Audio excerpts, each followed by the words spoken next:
The Road to Power, Barack Obama's Journey to the Presidency. Part 4. In February 2011, protests in Libya began against longtime Muammar Gaddafi as part of the Arab Spring.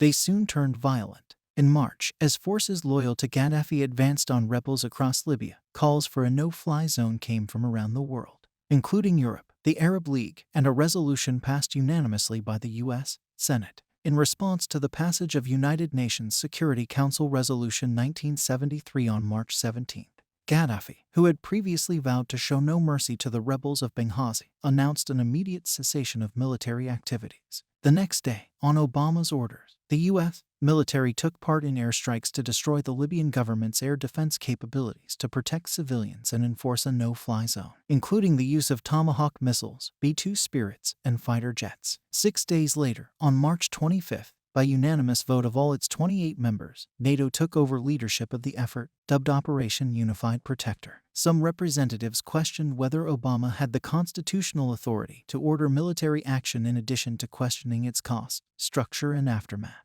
Obama later expressed regret for playing a leading role in the destabilization of Libya, calling the certain situation there a mess. He has stated that the lack of preparation surrounding the days following the government's overthrow was the worst mistake of his presidency. See also, foreign involvement in the Syrian Civil War SS United States, and American-led intervention in the Syrian Civil War. On August 18, 2011, several months after the start of the Syrian Civil War, Obama issued a written statement that said, "The time has come for President Assad to step aside." This stance was reaffirmed in November 2015. In 2012, Obama authorized multiple programs run by the CIA and the Pentagon to train anti-Assad rebels. The Pentagon-run program was later found to have failed and was formally abandoned in October 2015. In the wake of a chemical weapons attack in Syria, formally blamed by the Obama administration on the Assad government, Obama chose not to enforce the red line he had pledged and, rather than authorize the promised military action against Assad, went along with the Russia-brokered deal that led to Assad giving up chemical weapons. However, attacks with chlorine gas continued. In 2014, Obama authorized an air campaign aimed primarily at ISIL. On October 1, 2009, the Obama administration went ahead with a Bush administration program, increasing nuclear weapons production. The Complex Modernization Initiative expanded 2 existing nuclear sites to produce new bomb parts. The administration built new plutonium pits at the Los Alamos lab in New Mexico and expanded enriched uranium processing at the Y-12 facility in Oak Ridge, Tennessee. In November 2013, the Obama administration opened negotiations with Iran to prevent it from acquiring nuclear weapons, which included an interim agreement. Negotiations took 2 years with numerous delays, with a deal being announced on July 14, 2015. The deal, titled the Joint Comprehensive Plan of Action, saw sanctions removed in exchange for measures that would prevent Iran from producing nuclear weapons. While Obama hailed the agreement as being a step towards a more hopeful world, the deal drew strong criticism from Republican and conservative quarters, and from Israeli Prime Minister Benjamin Netanyahu.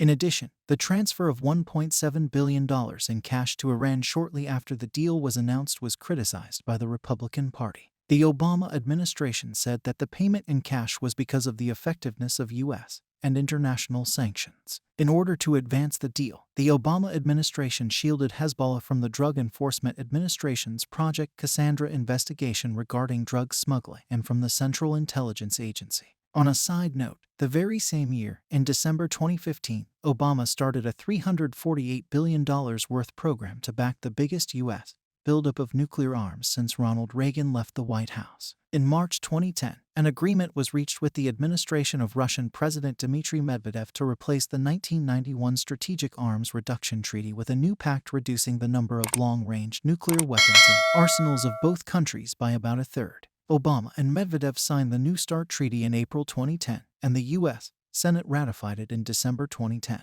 In December 2011, Obama instructed agencies to consider LGBT rights when issuing financial aid to foreign countries. In August 2013, he criticized Russia's law that discriminates against gays, but he stopped short of advocating a boycott of the upcoming 2014 Winter Olympics in Sochi, Russia. After Russia's invasion of Crimea in 2014, military intervention in Syria in 2015, and the interference in the 2016 U.S. presidential election, George Robertson, a former UK Defense Secretary and NATO Secretary General, said Obama had allowed Putin to jump back on the world stage and test the resolve of the West, adding that the legacy of this disaster would last. See also, international media reaction to the 2008 United States presidential election.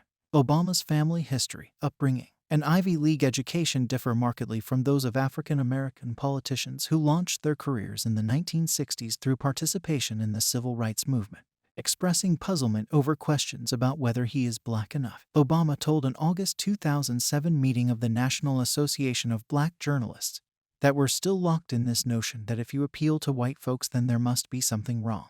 Obama acknowledged his youthful image in an October 2007 campaign speech, saying, "I wouldn't be here if, time and again, the torch had not been passed to a new generation." Additionally, Obama has frequently been referred to as an exceptional orator. During his pre-inauguration transition period and continuing into his presidency, Obama delivered a series of weekly internet video addresses. According to the Gallup organization, Obama began his presidency with a 68% approval rating before gradually declining for the rest of the year, and eventually bottoming out at 41% in August 2010, a trend similar to Ronald Reagan's and Bill Clinton's first years in office. He experienced a small poll bounce shortly after the death of Osama bin Laden on May 2, 2011, and maintained 53% approval for about a month, until his approval numbers dropped back to the low 40s. His approval ratings rebounded around the same time as his re-election in 2012, with polls showing an average job approval of 52% shortly after his second inauguration.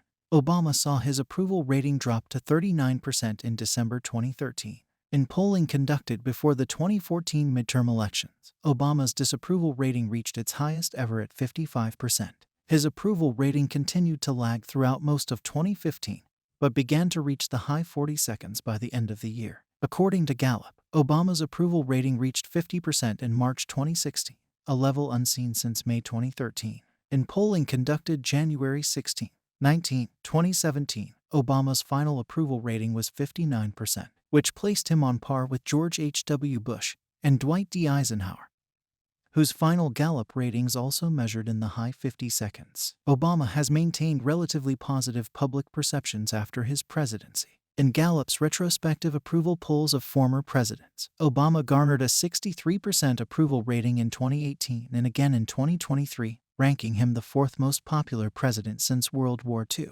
Polls showed strong support for Obama in other countries both before and during his presidency. In a February 2009 poll conducted in Western Europe and the U.S. by Harris Interactive for France 24 and the International Herald Tribune, Obama was rated as the most respected world leader as well as the most powerful. In a similar poll conducted by Harris in May 2009, Obama was rated as the most popular world leader as well as the one figure most people would pin their hopes on for pulling the world out of the economic downturn.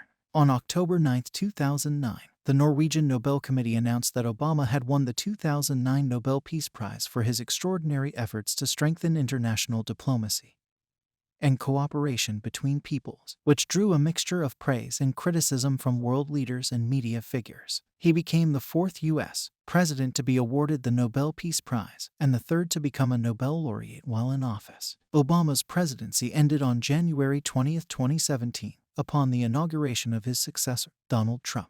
The family moved to a house they rented in Kalorama, Washington, D.C. On March 2, the John F. Kennedy Presidential Library and Museum awarded the Profile and Courage Award to Obama for his enduring commitment to democratic ideals and elevating the standard of political courage. His first public appearance since leaving the office was a seminar at the University of Chicago on April 24, where he appealed for a new generation to participate in politics. On September 7, Obama partnered with former presidents Jimmy Carter, George H.W. Bush, Bill Clinton, and George W. Bush to work with One America Appeal to help the victims of Hurricane Harvey and Hurricane Irma in the Gulf Coast and Texas communities. From October 31 to November 1, Obama hosted the inaugural summit of the Obama Foundation, which he intended for it to be the central focus of his post-presidency and part of his ambitions for his subsequent activities following his presidency to be more consequential than his time in office. Barack and Michelle Obama signed a deal on May 22, 2018,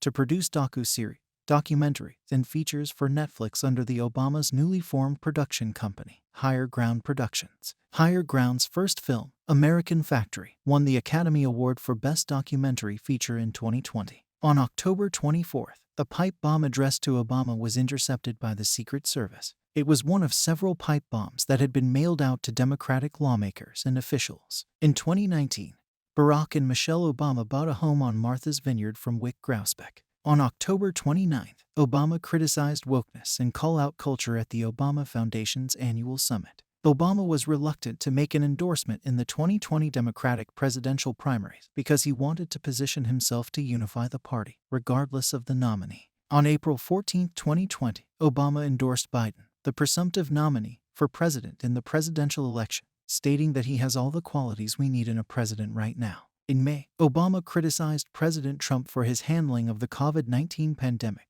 calling his response to the crisis an absolute chaotic disaster, and stating that the consequences of the Trump presidency have been our worst impulses unleashed, our proud reputation around the world badly diminished, and our democratic institutions threatened like never before. On November 17th, Obama's presidential memoir, A Promised Land, was released. In February 2021, Obama and musician Bruce Springsteen started a podcast called Renegades, Born in the USA, where the two talk about their backgrounds, music, and their enduring love of America. Later that year, Regina Hicks had signed a deal with Netflix, in a venture with his and Michelle's Higher Ground to develop comedy projects. On March 4, 2022, Obama won an Audio Publishers Association Award in the Best Narration by the Author category for the narration of his memoir A Promised Land.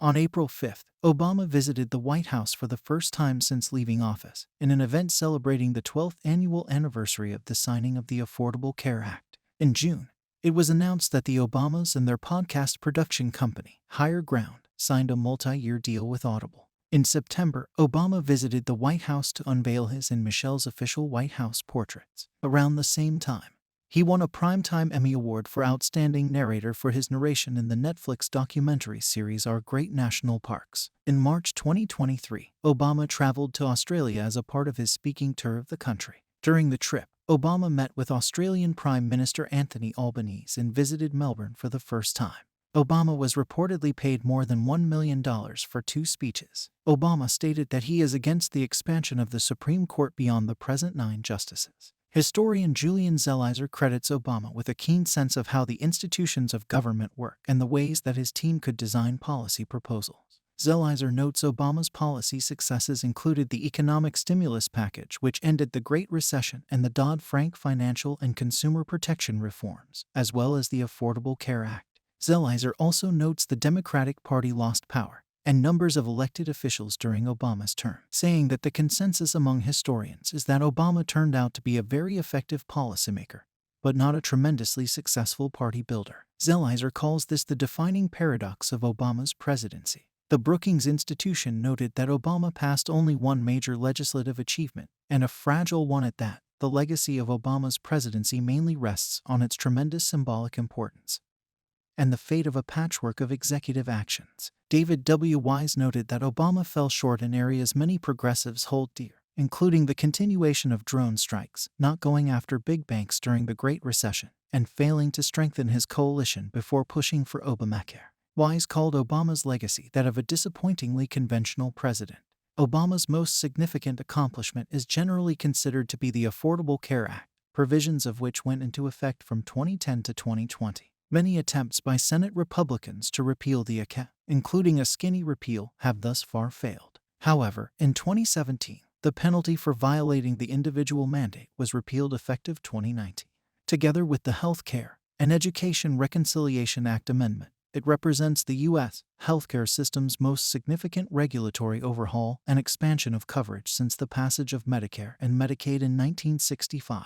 Many commentators credit Obama with averting a threatened depression and pulling the economy back from the Great Recession. According to the U.S. Bureau of Labor Statistics, the Obama administration created 11.3 million jobs from the month after his first inauguration to the end of his second term. In 2010, Obama signed into effect the Dodd-Frank Wall Street Reform and Consumer Protection Act, passed as a response to the financial crisis of 2007-2008. It brought the most significant changes to financial regulation in the United States since the regulatory reform that followed the Great Depression under Democratic President Franklin D. Roosevelt. In 2009, Obama signed into law the National Defense Authorization Act for fiscal year 2010, which contained in it the Matthew Shepard and James Byatt Jr. Hate Crimes Prevention Act, the first addition to existing federal hate crime law in the United States since Democratic President Bill Clinton signed into law the Church Arson Prevention Act of 1996. The act expanded existing federal hate crime laws in the United States and made it a federal crime to assault people based on sexual orientation,